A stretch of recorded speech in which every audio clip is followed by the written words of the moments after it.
You're surrounded by it. You've probably repeated it.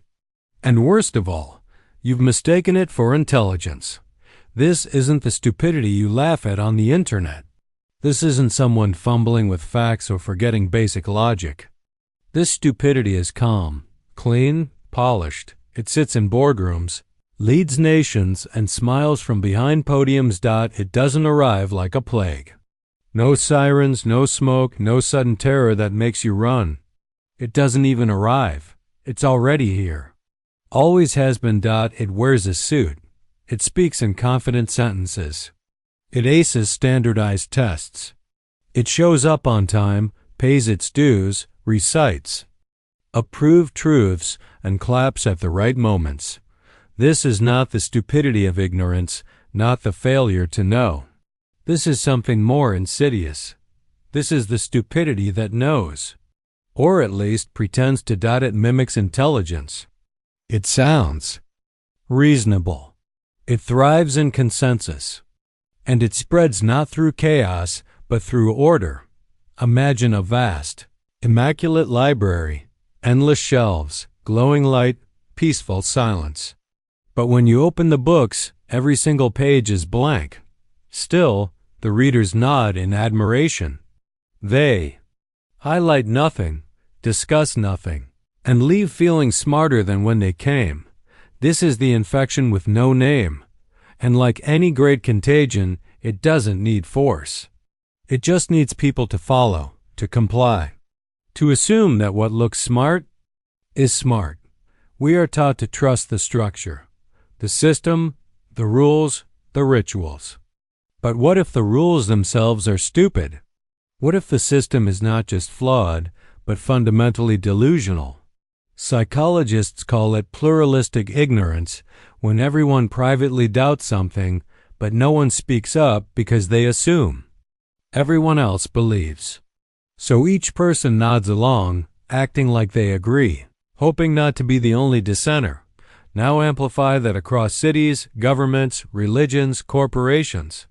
And you get an entire civilization pretending it makes sense. George Orwell called it doublethink, the ability to hold two contradictory beliefs and accept both. Not because you're forced to, but because you're trained to. Because obedience is rewarded, and doubt is punished. We live in systems that don't just tolerate stupidity, they manufacture it. Schools that teach memorization over thinking. Jobs that reward conformity over creativity. Media that turns complex problems into emotional sound bites.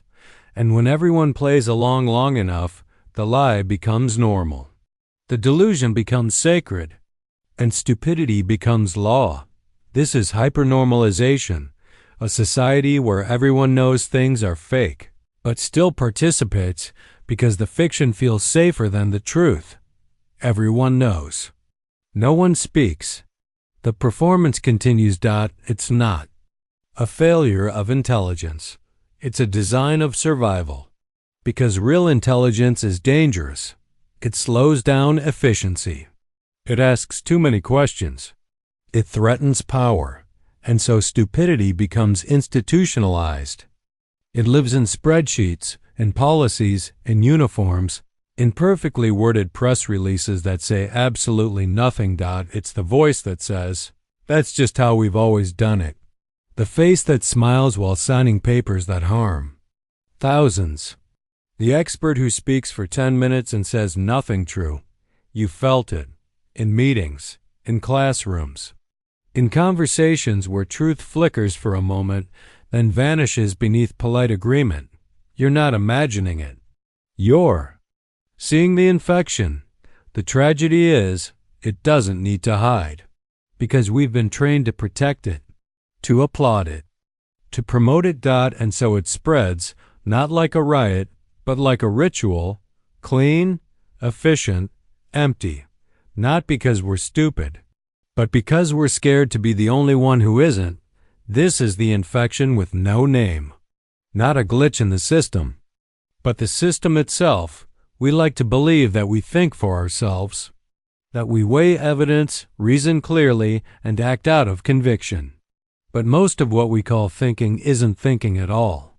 It's outsourcing, delegation, a quiet surrender. We never stop to question. We borrow our beliefs from institutions, adopt our values from culture, and inherit our sense of right and wrong from the people we fear disappointing most. This isn't stupidity as failure. It's stupidity as obedience. There's a reason. Systems don't collapse under the weight of their own contradictions. It's because people are trained not to see them. From the moment we're born, we are taught what to notice and what to ignore, not with force, but with repetition, with praise for compliance and silence for defiance. We don't become stupid by accident. We are shaped into it through rituals that reward mimicry and punish reflection. At first, this seems efficient. After all, why struggle to question everything when the world appears to function just fine? But the deeper cost is invisible. We lose the capacity to think clearly when it matters most. We grow addicted to borrowed certainty. The headlines tell us what's true. The experts tell us what's best. The algorithm tells us what to want. And we obey, not because we're weak, but because it feels safe. Psychologist Erich Fromm called this the escape from freedom. He observed that when given the chance to be free, many people recoil. Freedom demands uncertainty. It requires choices without guarantees, and for many, that's unbearable. So we trade it away, not for oppression, but for instruction.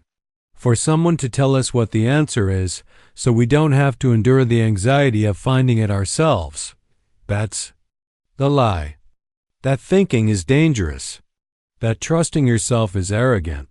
That questioning the script is betrayal. So we stop thinking. We repeat. We conform. And over time, we forget there was ever an alternative. It's why Stanley Milgram's famous obedience experiments shocked the world. Average people in ordinary rooms following simple instructions, willing to administer electric shocks they believed could kill just because a man in a lab coat told them to. These weren't monsters. They were normal people, trained to defer to authority even when their conscience screamed. They weren't evil. They just chose obedience over thought, and that's the system's greatest trick. It doesn't need to argue with you. It just needs you to follow the script. It hands you a worldview wrapped in official language. It gives you just enough logic to silence your doubts. It builds a staircase so well polished you forget to ask where it leads. Most people don't believe the system is perfect, but they go along with it because they assume someone smarter has already done the thinking. They must have figured it out. They must have the answers. But there is no they. There's only a long chain of obedience, each person copying the one before them, trusting that someone, somewhere, must know what they're doing. In truth, no one is driving the bus. The illusion of control is just that, an illusion. The lie that thinks for you is never intelligent. It was just confidence, loud, institutional, dressed in a suit with a title that sounds important.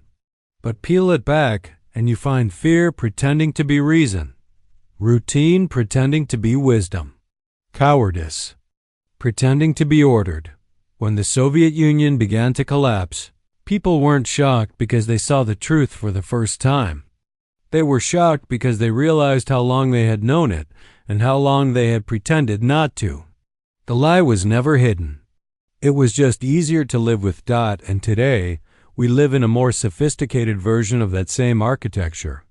But instead of a dictator, we have an algorithm. Instead of propaganda posters, we have trending hashtags. The commands don't shout. They whisper. They suggest. They recommend it. And still, we obey. Because to think for yourself in a world designed to think for you, that's not just hard. That's heresy. It's not that we don't know how to think. It's that we've forgotten what it feels like to trust our own judgment. And once that's gone, stupidity doesn't need to be forced. It becomes chosen, defended, worshipped. The lie doesn't need to defeat you. It just needs you to repeat it until your voice is no longer yours. Sometimes people know the truth. They just don't act like they do. They nod along in meetings, applaud speeches they secretly despise, enforce rules they know are pointless, and laugh at jokes that aren't funny. Not because they're stupid, but because performance has become survival. Reality bends not in the face of ignorance, but in the face of fear.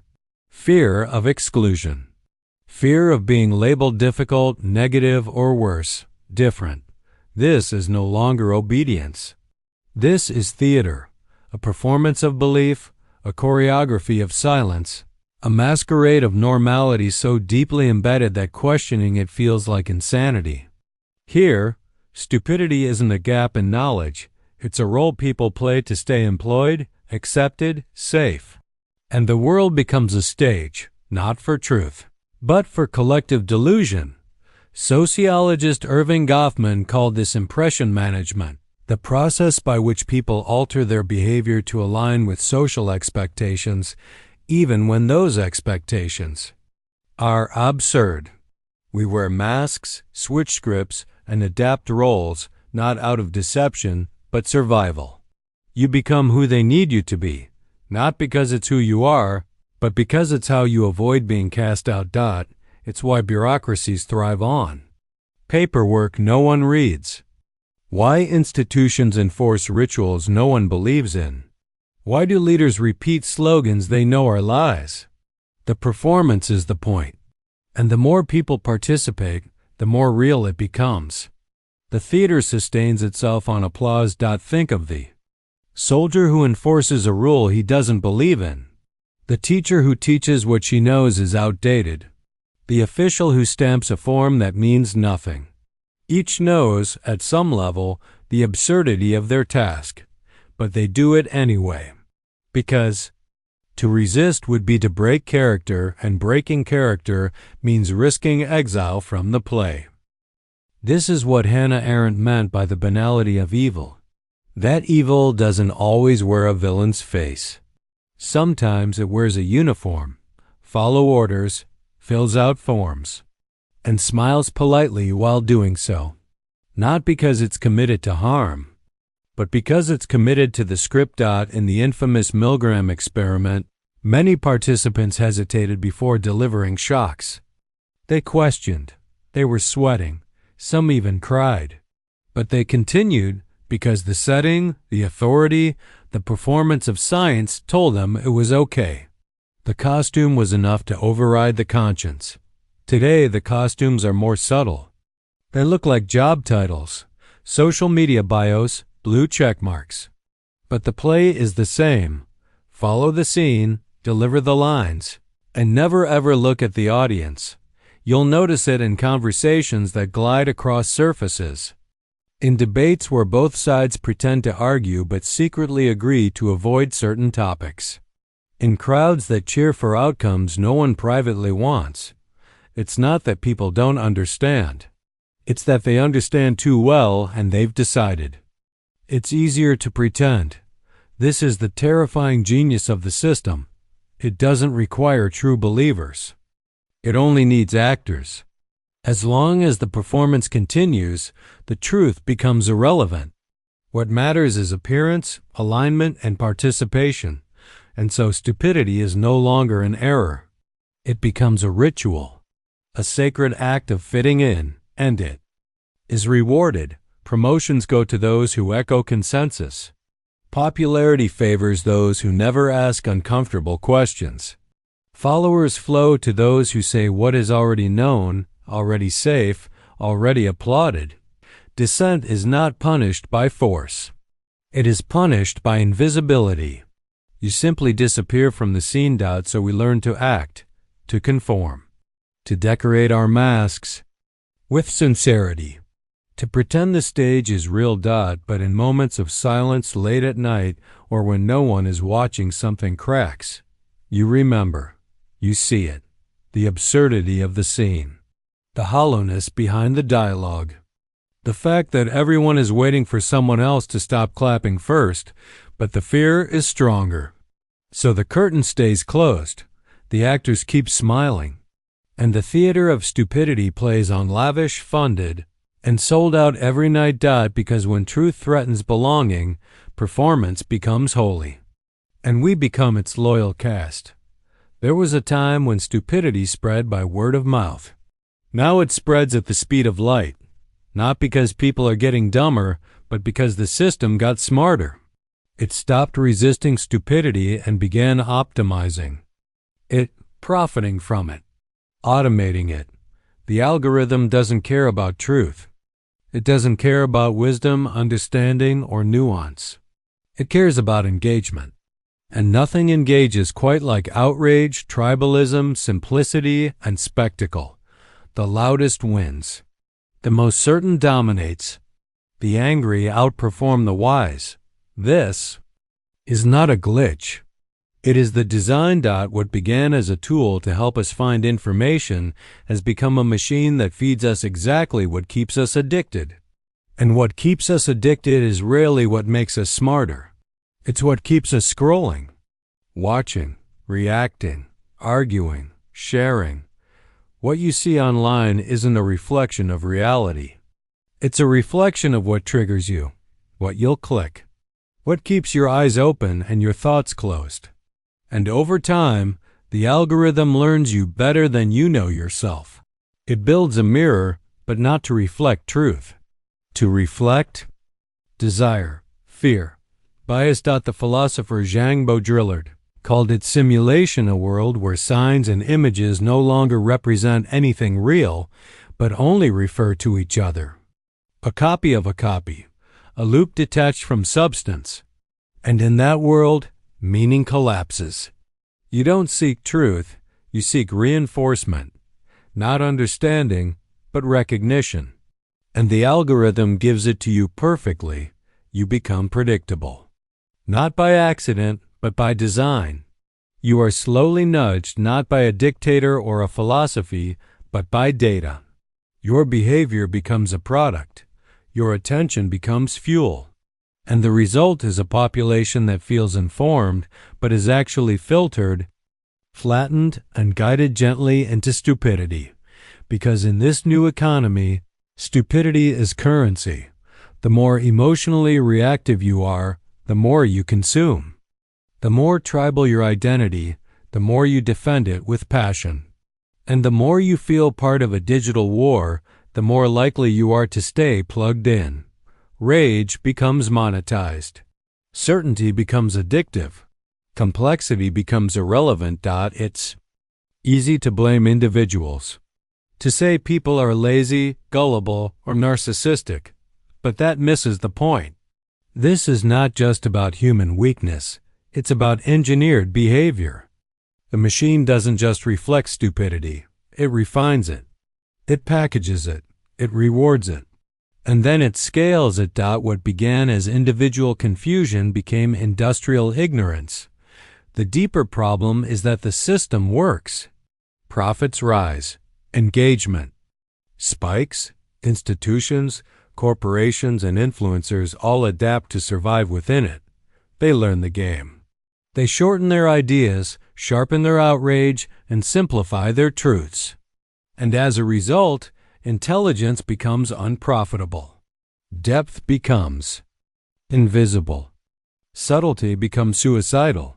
The philosopher Gilles Deleuze warned us that modern power is not about controlling people through violence, but about shaping the space in which choices are made. The algorithm doesn't need to censor your ideas. It just buries them.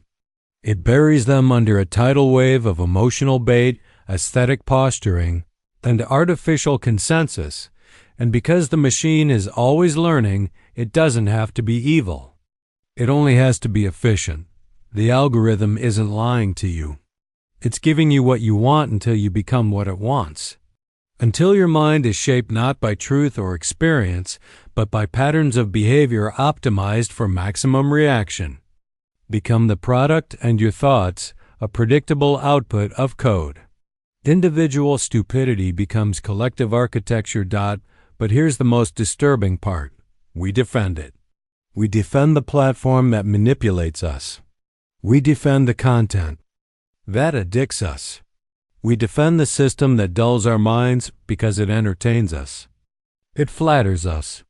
It confirms us. We tell ourselves we are informed, that we are smarter than ever, that the data proves we're right, but the machine doesn't serve the truth. It serves as feedback. And feedback without reflection is the factory floor of stupidity. The god of the algorithm doesn't need your faith. It has your habits. And that's enough. We often think stupidity is something external, a system, a screen, a collective illusion. But the most effective form of stupidity isn't out there. It's inside, internalized, installed like invisible software running beneath your thoughts. Not because you chose it, but because it was never presented as a choice. By the time you begin to think for yourself, the boundaries of what can be thought have already been drawn. From the earliest age, you are taught what questions are allowed, which ideas are acceptable, and what forms of doubt are dangerous. Not by direct command, but by omission. Some paths are paved, lit, and filled with praise. Others are left in the dark, unspoken, unreachable, buried beneath layers of polite dismissal. This is how stupidity becomes structural, not because people lack intelligence, but because the range of their inquiry has been narrowed. The world becomes a cave, and like Plato warned in the Republic, we grow up facing the wall. We see only shadows. We name them. We argue about them. We build careers studying them. But we never turn around. The real prison is not in chains, it's in frames. Frames that decide what's possible, what's real, what's sane. And over time, we stop seeing the frame. We think we're free because we can decorate our cage. We can choose between dozens of identical options, argue endlessly over surface differences, and still never touch the structure itself. This is epistemic stupidity. Not a lack of knowledge, but the inability to imagine what lies outside the given map. The mind becomes a closed loop. Every answer leads back to the same place. Every rebellion is pre-approved. Every thought is anticipated by systems designed to absorb it, neutralize it, and sell it back to you with better branding. It's why revolutions so often reproduce the very systems they seek to destroy. Because the revolutionaries are still thinking within the same cage, still using the master's language, chasing freedom with a ruler's logic, seeking liberation in terms defined by the system they oppose. Noam Chomsky called this the manufacture of consent. But it's more than persuasion, it's containment. If you control the frame, you don't need to control the mind. The mind will police itself. It will instinctively avoid certain questions. It will mock inconvenient truths. It will fear its own freedom. And when you try to step outside, you don't encounter resistance. You encounter confusion, a void. Language begins to break down. Your peers no longer understand you. You start to sound dangerous, not because you are, but because you're speaking from a space they've never visited. This is how stupidity survives truth, by never confronting it directly, by erasing the conditions under which it can even be seen. You'll notice it in intellectual spaces that appear open but recycle the same safe provocations, in debates that feel heated but never stray outside the perimeter, in academic institutions that reward complexity but punish clarity. The illusion of intelligence becomes the mask for deep, systemic ignorance. It's not accidental. It's architectural. And the most tragic part is that we often cling to these illusions, not because they satisfy us, but because they give us identity. To step outside is to risk becoming no one. To leave the cave is to abandon the self you were told to be. And for many, that's worse than blindness. So we argue over shadows. We form tribes around them. We turn them into brands, into causes, into ideologies. And all the while, the real world, the raw, terrifying, unfiltered real, waits behind us, silent and unacknowledged. The mind's cave is not made of stone. It's made of assumptions, of boundaries we no longer see. And the echo we mistake for our own thoughts is often nothing more than a loop, a repetition of slogans, of inherited frameworks, of beliefs that were never truly ours. To escape, you don't need more information, you need a rupture, a crack in the wall, a moment of stillness so uncomfortable it makes you question everything, not just what you think, but how you came to think it. Because once you begin to see the frame, stupidity is no longer invisible. It becomes obvious, loud, everywhere. But until then, it wears the voice of reason, and you'll follow it all the way to the end of the cave, never realizing you were in one. The hardest truth to accept is not that stupidity is everywhere. It's what we want it to be, not consciously perhaps, not openly. But deep down, at the quiet center of our being, we often prefer the cage. We call it stability. We call it peace.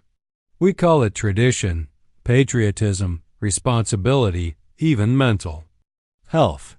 But what we're really describing is control, the comfort of not having to face the terror of unfiltered reality, because the truth is not gentle. It doesn't care how much you've sacrificed, how much you believe, or how much you've invested. Truth shatters things. It ruins plans. It breaks reputations. It tells you were wrong, you were fooled, you were complicit, and that hurts. It cuts into the very stories we build our lives around. So instead, we choose coherence over truth. We choose comfort over clarity. We build cages, not to imprison us, but to protect us from what we're not ready to see. This is the final stage of the infection, when stupidity becomes self-administered. No longer imposed, no longer enforced, just chosen, because it feels better. The existentialist philosopher Kierkegaard warned that people will go to great lengths to protect a lie that keeps them from despair, because despair is unbearable. So we wrap ourselves in illusions, social, political, personal. We believe not because it makes sense, but because we must. Because without that belief, the whole thing collapses. The job, the marriage, the identity, the system. It's why people will fight to defend things that hurt them, why they'll reject new evidence, mock dissenters, and cling to ideas that are visibly false. They're not defending the idea. They're defending themselves, their sense of order, their need to belong, their emotional home. Even when the cage is obvious, it's familiar, predictable, safe, and the truth? The truth is wild.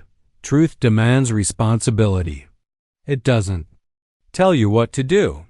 It doesn't come with a plan. It just strips away the illusions and leaves you staring into the raw, undecorated reality of existence. And for many, that's worse than any lie. So we stayed inside. We decorate the walls. We give names to our bars. We call them beliefs, ideologies, movements. We form groups to validate the performance. We praise each other for how well we pretend.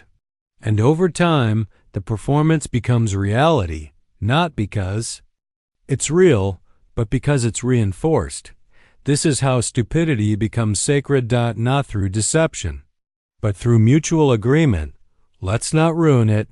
Let's keep it simple. Let's not think too hard. Let's stay in the story.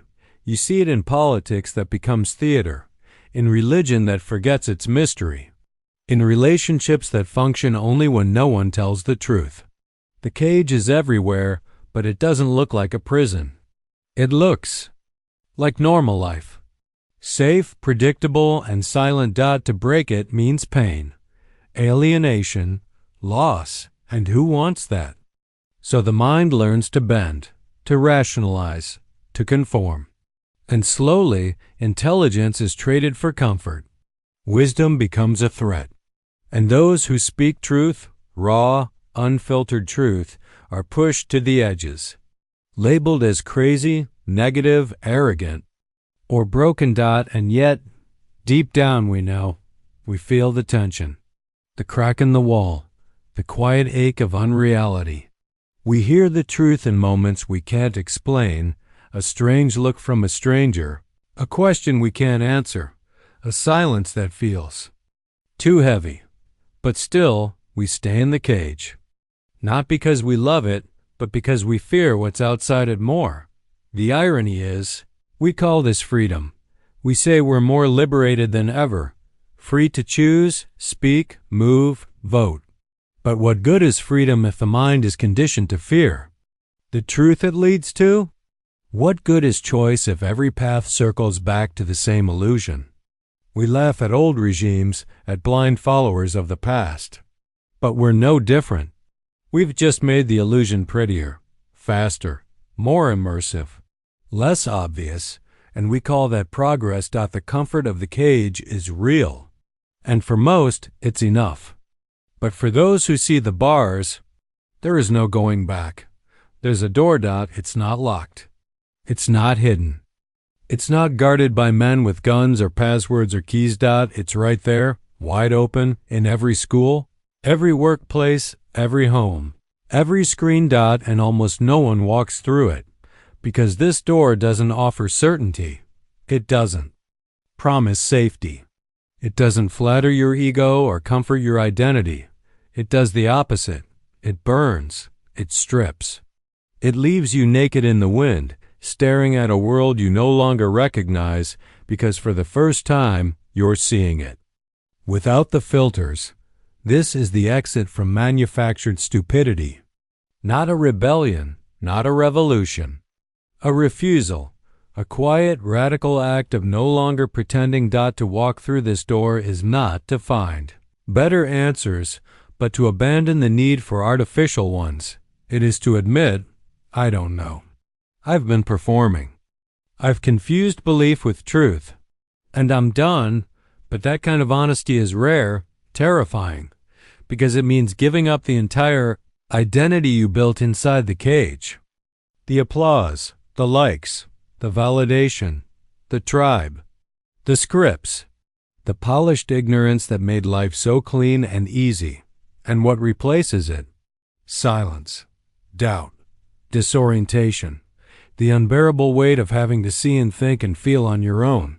Most people don't want freedom. Not really. They want familiar lies with just enough novelty to keep life interesting. They want curated rebellion, safe dissent, the illusion of independence without the price of exile, because real independence is exile. When you leave the theater, the show doesn't stop. The actors go on. The audience laughs. The applause continues. You stand outside in the cold, wondering if you made a mistake. You lost the role, the costume, the comfort. And for a while, all you feel is grief. This is what philosophers call awakening, not a blissful realization, but a painful deconstruction. A death of the false self. The ego screams. The mind reaches for old answers, but they don't work anymore. The virus has been exposed, and now you see it everywhere. You no longer fit. And fitting in is no longer the goal so few people take. This path, not because they can't, but because they won't. The cage is too warm. The performance was too rewarding. The lie is too sacred. And so the door stays open, untouched. But for those who walk through it, something changes. You stop mistaking noise for knowledge. You stop confusing consensus with truth. You stop needing approval to think clearly, and gradually a strange new clarity emerges. Not the clarity of certainty, but the clarity of seeing without illusion. The clarity of no longer needing to win arguments, impress strangers, or defend the cage. You become dangerous, not because you attack, but because you no longer obey. You no longer submit to the god of the algorithm, the rules of the theater, the performance of belonging. You don't need to shout. Your silence speaks volumes. You don't need to prove you're free. You simply are, and that is the one thing the system cannot digest, a mind that thinks without instruction. A person who sees and still refuses to perform. This is the end of stupidity, not for the world, but for you, because the infection isn't going anywhere. The theater will go on. The cage will always be polished. The algorithm will keep learning, but you saw the door, and you walk through, and once you do, you never walk back in.